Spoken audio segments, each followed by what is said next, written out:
ये कहानी आपकी सोच बदल देगी। एक राजा ने अपने सैनिकों को सड़क के बीच में एक बड़ी चट्टान रखने के लिए कहा। चट्टान को बीच सड़क में रखवाकर राजा ने अपने सैनिकों से छुपकर उस चट्टान पर नजर रखने के लिए कहा कि देखना उस चट्टान को रास्ते से कौन हटाता है।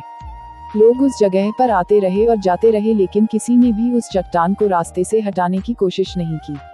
उस चट्टान के पास से लोगों के गुजरने वालों में राजा के कुछ करीबी लोग और शहर के बड़े व्यापारी भी शामिल थे, और उनमें से कुछ लोग तो राजा को ही कोसने लगते कि क्या राजा इस चट्टान को भी रास्ते से नहीं हटवा सकता। लेकिन किसी ने भी उस चट्टान को रास्ते से हटाने का प्रयास नहीं किया। ऐसा काफी दिनों तक चलता रहा।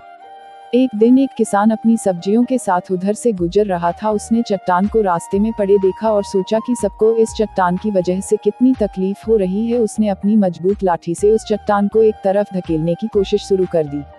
काफी कोशिश के बाद वह उसे सड़क से हटाने में कामयाब हो गया।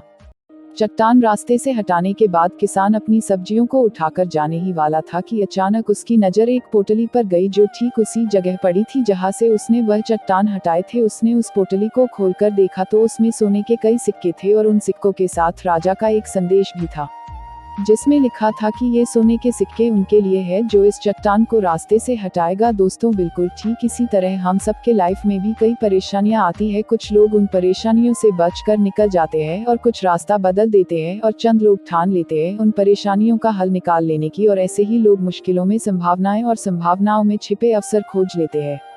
मजबूत इरादे और नेक दिल के साथ किए गए कोशिशों के परिणाम हमेशा ही अच्छे आते हैं। इसलिए जीवन के परेशानियों से घबराओ मत, बल्कि उन परेशानियों को हल करने की कोशिश करते हुए जीवन सफर में आगे बढ़ते रहो।